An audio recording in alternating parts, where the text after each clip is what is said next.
Principios y claves para la interpretación bíblica, parte 4.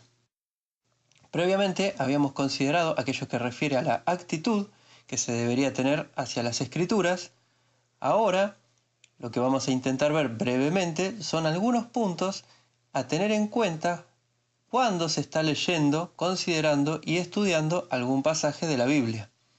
El primer punto que tenemos que tener en cuenta es que no existe una versión perfecta de la Biblia. No existe ninguna versión ni traducción que podamos denominar la palabra inspirada por Dios. Cuando Dios inspiró originalmente sus palabras, lo hizo a personas que hablaban hebreo, arameo y griego, y ellos escribieron lo que Dios les inspiró en sus propios idiomas. Hoy en día no existen esos escritos originales, ni del griego, ni del hebreo, ni del arameo. Todo lo que quedan son copias de copias de copias de copias. Estas copias fueron hechas siguiendo estrictas normas de copiado y revisión, pero, a pesar de eso, se han cometido ciertos errores, lo cual es evidente al comparar distintos manuscritos antiguos. A pesar de esto, los eruditos están de acuerdo en que podemos considerar que tenemos un 99% de precisión en las escrituras de la Biblia, especialmente en el texto griego del Nuevo Testamento. Las versiones que hoy tenemos en nuestros idiomas son traducciones del texto hebreo, griego o arameo que luego fueron revisadas por otros teólogos, eruditos, investigadores o sociedades bíblicas para intentar ajustarla lo más cercanamente posible a lo que esos investigadores consideran que es el mensaje original de Dios. Por ejemplo, la versión en castellano que llamamos Reina Valera de 1960, que es una de las más usadas, fue traducida por Casiodoro de Reina en 1569. Si se fijan en las primeras páginas de la Biblia, dice traducción de Casiodoro de Reina en 1569, después fue revisada por Cipriano de Valera en 1602, por eso lleva el nombre de Reina Valera, y después dice en esas páginas que fue revisada por otros teólogos de la Sociedad Bíblica en 1862, 1909 y 1960.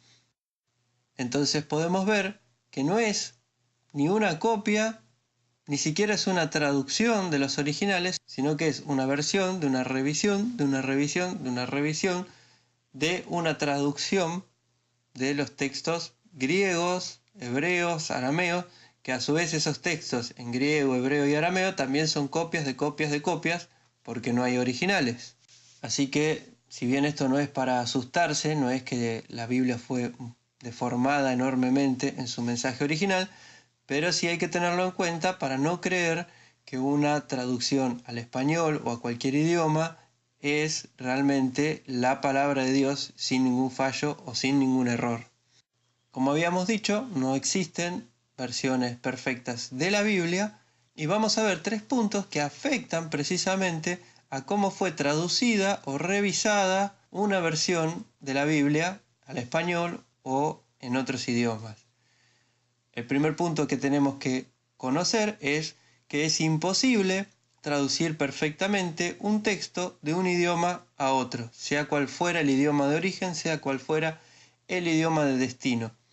Debido a que las culturas de los pueblos difieren en su historia, sus costumbres, sus lenguajes y se desarrollan de forma distinta, no se puede transmitir perfectamente la idea de un texto en un idioma a un texto en otro idioma sin hacer ningún tipo de alteración a ese texto original. El lenguaje refleja en gran manera el pensamiento de una cultura y cuando se hace una traducción a un lenguaje de otra cultura, se hace difícil hacer una traducción exacta de los términos y a la vez transmitir la misma idea que contenía el texto en el idioma original. Algunas versiones de la Biblia han intentado que el texto en español sea lo más preciso posible con respecto al original griego o hebreo, y en algunas partes pierden el sentido de lo que se transmite. Otras versiones son más parafraseadas, intentan comunicar mejor el sentido del texto original, pero al hacerlo pierden precisión en la traducción palabra a palabra. El segundo punto a tener en cuenta con respecto a las traducciones es que diferentes versiones han sido traducidas basadas en distintos manuscritos. Para la realización de las traducciones a otros idiomas, distintos teólogos o sociedades bíblicas han tomado diferentes manuscritos en hebreo, arameo o griego según lo que a su criterio eran los más exactos. Nosotros tenemos miles de manuscritos en griego y muchísimos también en hebreo, en arameo, y también traducciones que se hicieron a otros idiomas como el egipcio, como el latín. Entonces, ¿qué pasa? Que algunos grupos de traductores o algunos eruditos consideran que determinados textos son más fieles al original, otro grupo determina que otros textos son más fieles al original, y según qué texto usan de base, la traducción va a ser distinta. No hay diferencias muy grandes entre los manuscritos, pero sí hay versículos clave, párrafos claves en las escrituras que difieren entre un manuscrito antiguo y otro, y según a quién deciden, por decirlo entre comillas, creerle los traductores, usan un manuscrito u otro, y de ahí salen diferencias también en el texto final en español. Por ejemplo, la traducción del Nuevo Testamento de la Reina Valera fue tomada del texto griego que se le denomina Textus Receptus, que era uno de los mejores textos griegos disponibles al tiempo que Casiodoro de Reina hizo su traducción. Sin embargo, con el paso del tiempo, se han encontrado manuscritos más antiguos y más precisos que a su vez son comparados con citas bíblicas dadas por distintos escritores e historiadores del primer siglo, y así, entre una cosa y otra, se llega a tener mayor precisión en cuanto a las palabras originalmente reveladas. Entonces, otras versiones, como la Reina Valera actualizada, la nueva versión internacional, la Biblia textual, por mencionar algunas en español, fueron hechas basadas en varios textos hebreos, arameos y griegos, tratando de reunir lo mejor en cada uno de ellos.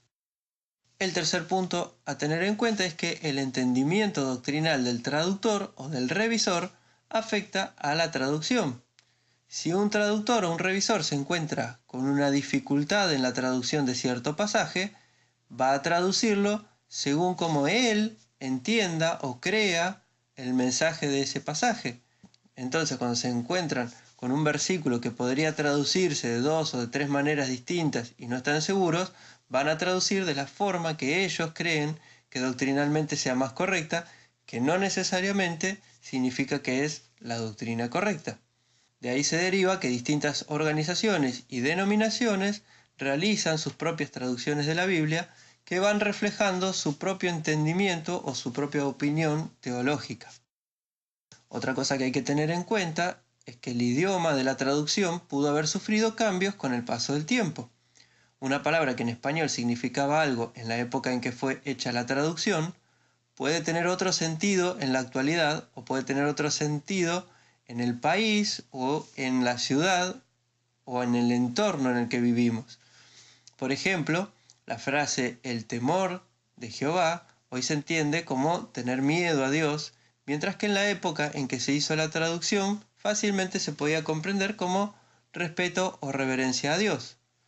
La palabra sufrir hoy lo entendemos como pasar por una aflicción o dolor, pero en la época que se tradujo la Reina Valera también se entendía como soportar alguna circunstancia o situación. Entonces, cuando alguien dice "no lo puedo sufrir", quería decir "no lo puedo soportar" o "no lo puedo aguantar". Otra cosa que tenemos que tener en cuenta es que cuando se hace una traducción de la Biblia, los traductores pueden haber variado su vocabulario conforme al público a quien dirigen las versiones. Por ejemplo, en la Biblia en lenguaje sencillo, es una Biblia que está dirigida a personas con un menor nivel cultural, así que utiliza un vocabulario más simple y reducido. Una versión, como la versión en inglés Young Literal Translation, que es la traducción literal de Young, está dirigida a estudiantes de la Biblia, por lo que es mucho más literal y precisa, pero también se hace más difícil de comprender el sentido en algunos pasajes. Por lo tanto, para el estudio bíblico es aconsejable tener varias versiones a las cuales consultar y no quedarse tan solo con una. Por supuesto, si vamos a tratar de citar un versículo para que otros entiendan el mensaje de una forma simple y clara, quizá citemos de alguna versión más parafraseada o más clara en la forma de transmitir el mensaje, pero si vamos a estudiar la Biblia, por ahí nos conviene una traducción o una versión que sea mucho más literal, más palabra por palabra, para que podamos acercarnos más al texto original de la Biblia. Un segundo punto a tener en cuenta al leer la Biblia es que lo escrito en la Biblia tiene que entenderse literalmente siempre que sea posible. Esto es muy importante. Existe una tendencia entre algunas religiones y denominaciones, o entre algunos maestros y predicadores, de darle a todo lo que dice la Biblia un significado figurado o un significado, como suelen decir, entre comillas, espiritual, y así se anula por completo el sentido literal, claro y directo del pasaje. Y muchas veces esos pasajes son literales, no son figurados. Si la Biblia no puede entenderse literalmente tal como está escrita, entonces jamás vamos a poder ponernos de acuerdo en cuál es el sentido que transmite y cualquiera puede venir y hacerla decir lo que se le antoje. En audios anteriores les dije que si Dios quiso comunicar su voluntad, tuvo que hacerlo en términos en que el hombre pueda entenderla. Entonces, cada vez que leemos, lo que leemos lo tenemos que tomar literalmente. Si existe la presencia de algo figurado, esto va a llamar de inmediato nuestra atención y ahí recién tenemos que sospechar que hay alguna figura literaria que tiene que poder explicarse a la luz de otros pasajes que son literales. El doctor E.W. Bullinger estudió las expresiones idiomáticas hebreas y griegas de la cultura en los tiempos bíblicos y las definió y catalogó en su obra Diccionario de figuras de dicción usadas en la Biblia, que fue traducido al español por Francisco Lacueva, un material excelente de consulta y uno de los únicos y más completos en ese estilo. En la introducción a la obra, él comenta: plugo a Dios darnos en palabras la revelación de sus propósitos. Es, por consiguiente, absolutamente necesario entender no solo el significado de las palabras mismas, sino también las leyes que imperan el uso y las combinaciones de las palabras. Todo idioma tiene sus propias normas gramaticales. Sin embargo, cuando queremos poner de relieve el poder de un vocablo o la fuerza de una expresión, tenemos que dejar a un lado el uso común del lenguaje y usar las palabras y las expresiones de una forma diferente. A estas nuevas formas llamamos figuras de dicción. Los clásicos de la antigua Grecia organizaron con ellas todo un sistema científico y pusieron nombre a más de 200. Los romanos siguieron la misma pauta, pero con el declive de la cultura durante la Edad Media, tales figuras cayeron en desuso. Esto dice Bullinger en la introducción y más adelante dice: una figura es sencillamente una palabra o frase modelada según una forma especial diferente de su sentido o uso ordinario. Estas formas son de uso constante entre los oradores y escritores. Hay figuras que son comunes a todos los idiomas, otras son peculio exclusivo de un solo idioma.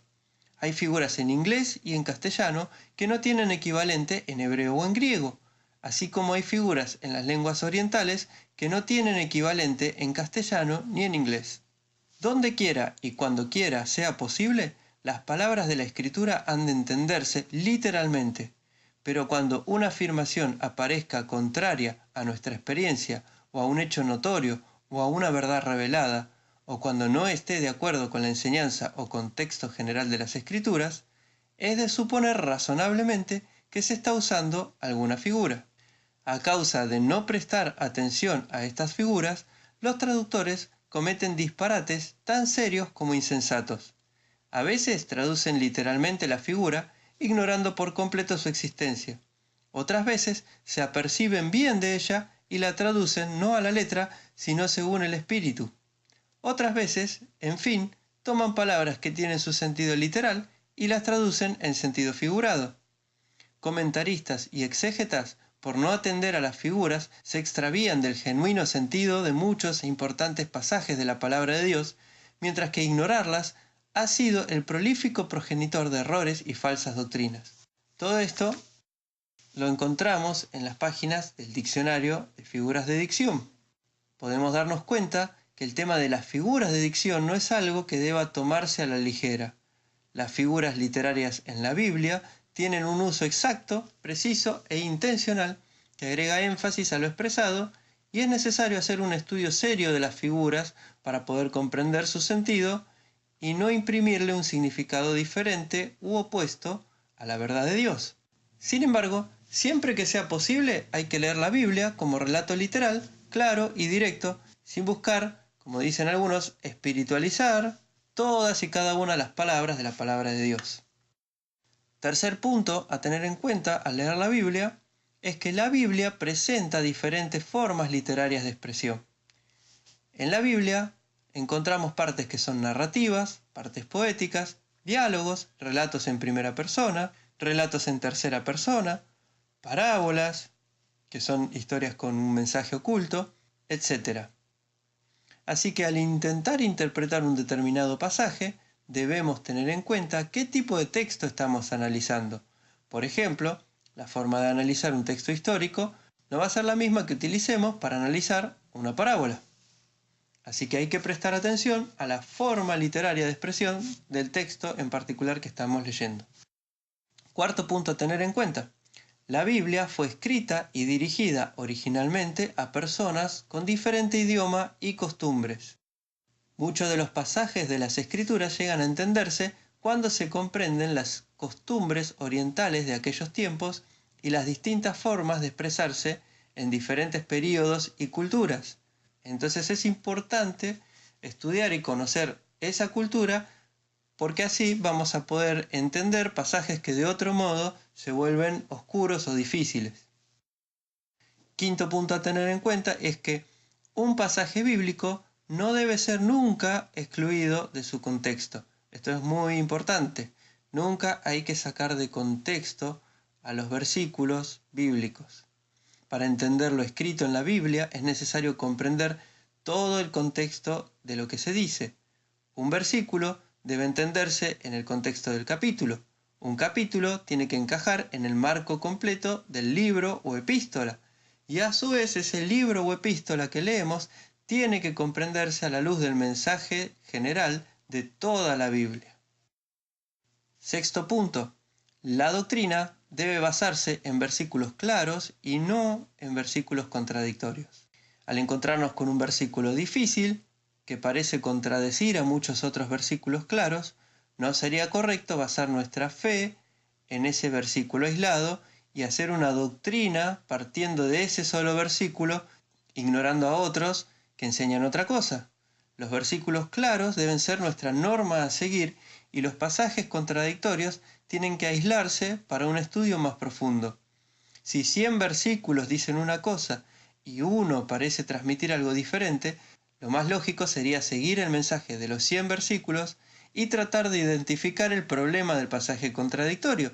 Sin embargo, muchas denominaciones o muchos maestros de la Biblia han hecho doctrinas basadas en ese pasaje mal interpretado. Toman un versículo que es oscuro, que es contradictorio, e ignoran los muchos otros que tienen otro mensaje. Séptimo punto. En algunos casos, Dios pudo cambiar el uso normal de una palabra griega o hebrea, ya que Dios transmitió realidades espirituales a través de palabras humanas. Muchas veces tuvo que asignar a las palabras humanas que utilizó un significado distinto, aunque siempre con cierta relación. No debemos pensar que todas las palabras de la palabra de Dios han cambiado a tal punto que no significan lo que dicen. Como habíamos dicho antes, Dios tiene que haber sido coherente en transmitir su verdad para que la podamos entender. Sin embargo, es muy difícil transmitir correctamente realidades espirituales con palabras humanas. Así que muchas veces Dios usó palabras humanas, pero su sentido es un poco diferente porque es la única palabra que Dios tenía como para poder establecer esa verdad que Él quería comunicar. Cuando esto pasa, tenemos que saber que Dios ha dejado marcas en la misma Biblia que nos ayudan a identificar el sentido apropiado de cada palabra a través del estudio y la investigación bíblica. No se trata de inventar o imaginar el significado de las palabras, sino de buscarlo a través del estudio serio y diligente de las Escrituras, porque las Escrituras mismas van a aclararnos el panorama, van a guiarnos hacia la doctrina correcta y hacia lo que Dios quiso transmitir. El punto número 8 es que es muy importante prestar atención a los pronombres. Para quienes no se acuerdan quizá qué son los pronombres son esas palabritas que me mencionan quién es la persona involucrada. Yo, tú, él, nosotros, vosotros o ustedes y ellos. Esos son los pronombres. Cuando se lee la Biblia es muy importante prestar atención a los pronombres.